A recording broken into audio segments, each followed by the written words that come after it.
Hi, I'm Winston McLevin with Radio Free Winlove. I'm here at the Kootenay Yoga Festival live on site with Emma Hall, a very confident human who I've had the delight to just meet.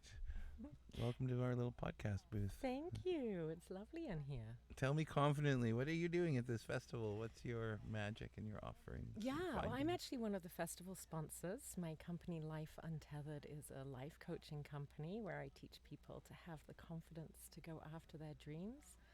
And what I'm doing is enjoying an unplugged weekend of self-care for me. So I get to fill my cup so I can take care of all my lovely clients. Amazing.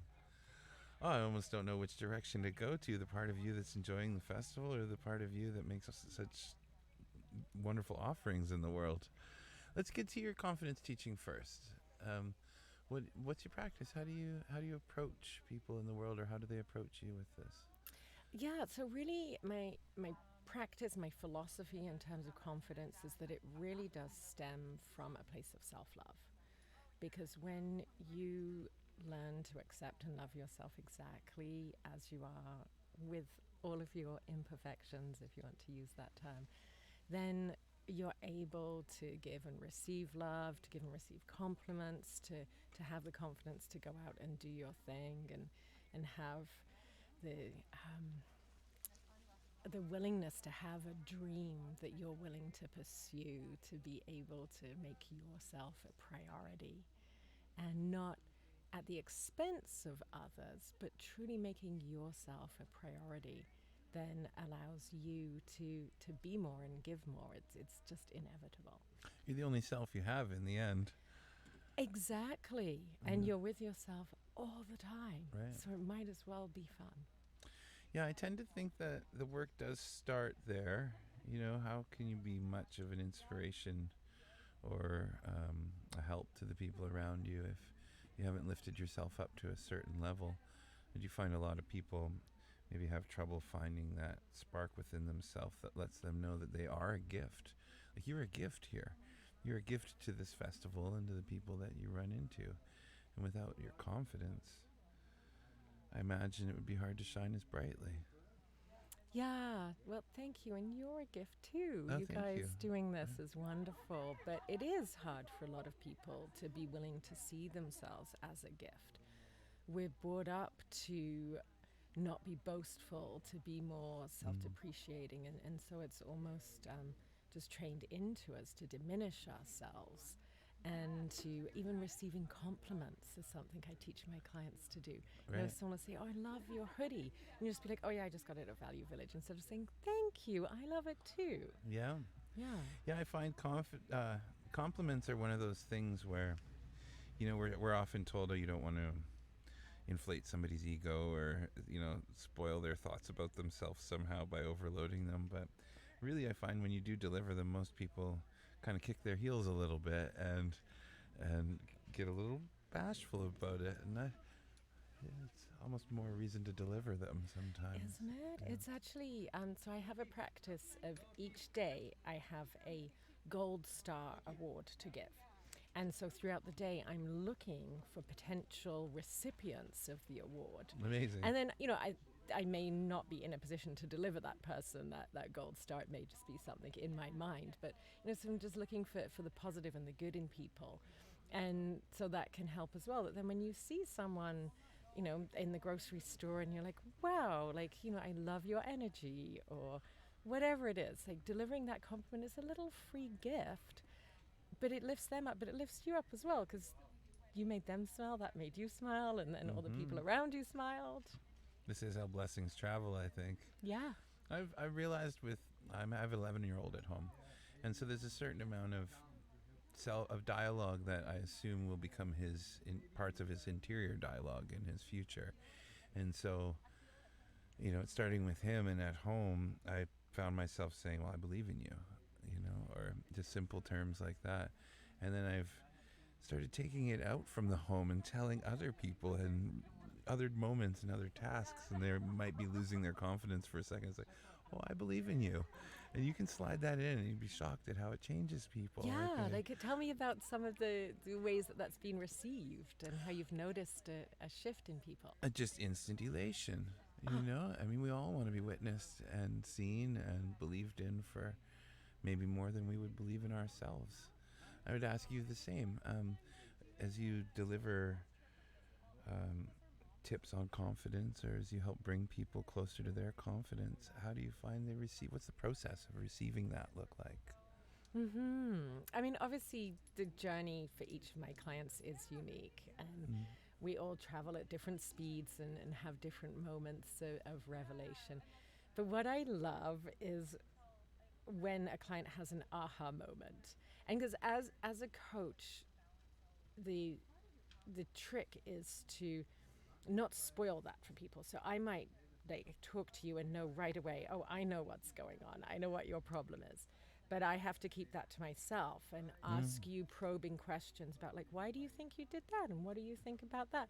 And then suddenly they'll be like, oh my goodness, I just realized, like, I've been doing this thing. I've had this story. Or, you know, one of my client yesterday, she was like, you know, we keep just making small changes and they have really big effects on my life. And that's just really hit me, that you don't have to make huge changes.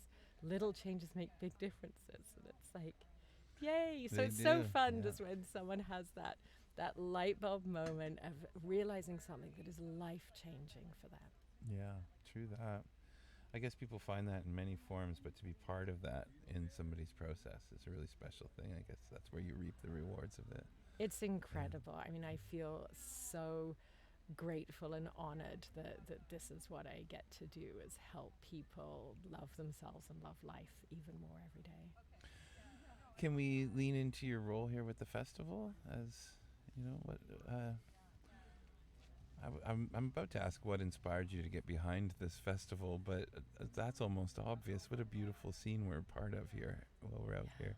How did you connect to the festival to begin with? Yeah, so last year, actually, I came down to the festival. I spend my summers living just over the next valley over in Burton, and I saw a poster on, you know, a post, lamppost or something in the cusp, and I was like, what's this Kootenay Yoga Festival? And so I came down and just loved how much diversity there is here. Although it's called a yoga festival, there is so much more than yoga. There's breathwork, meditation, all kinds of workshops. I did an Ayurveda workshop this morning.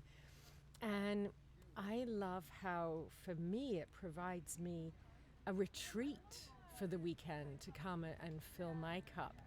And I was thinking about, actually, I'm a yoga teacher as well, and I was thinking about offering, you know, a workshop. And then I was like, well, how could I actually give and still receive? Because obviously if you're teaching, then that's one class you can't go to. Right. And so from a selfish perspective, I thought, I know, I'll reach out and see if I can be a sponsor. And so it's a really neat way to be able to support Amy and the team in continuing to provide this amazing opportunity for so many people. And then also I donated 2 prizes of life coaching packages. Oh, great. So whoever wins those then gets an opportunity to optimize their life even more, and I get to be free to just enjoy the whole weekend. So, amazing. Yeah. What a smart way to do it. I know, I'm so clever, and I'm already planning next year. And the team here, I really got to give credit to the team. We walked in here yesterday and realized that for something that is, it's not a huge festival. I mean, we're in a rural area. There's not thousands of people around, but the organization and the level of thorough, you know, these guys got their bases covered. I was really impressed. I was like, you guys are a lot more organized than the scale of the festival. So as it grows, I believe that these folks are ready to just accommodate that growth without it becoming crazy pants around here. 100%. What I love is that it's organized but still low key. Mm-hmm. You know, it feels very welcoming and natural, and in alignment with being a yoga festival. So Yeah. it's nice. Is there anything else that you'd like to say to the world here in this to help bring them to their confidence, or whatever you like? Yeah, so you know the song "Row, Row, Row Your Boat." Mm-hmm. Yeah. Okay. So that actually forms part of my logo, and it's part of my philosophy. And so I encourage everyone whenever you're kind of struggling or feeling a bit of a challenge, think about row, row, row your boat. And it's about rowing your boat gently down the stream. You're not fighting to go upstream, but also nor are you just sitting doing nothing. You have a direction, you've chosen that direction, and you're gently journeying towards it, working with yourself. So don't fight yourself, don't try to swim upstream. Pick your direction and row gently towards it. Something that works well with others as well. As if I know that song, Yeah. by the time you get your rhythm down with that stride, then perhaps someone comes in and starts singing along with you. Yeah. Well, thanks for being here. My pleasure. I'm Winston McLovin at the Kootenay Yoga Festival with Emma Hall, and on behalf of Radio Free Winlove, thanks for tuning in.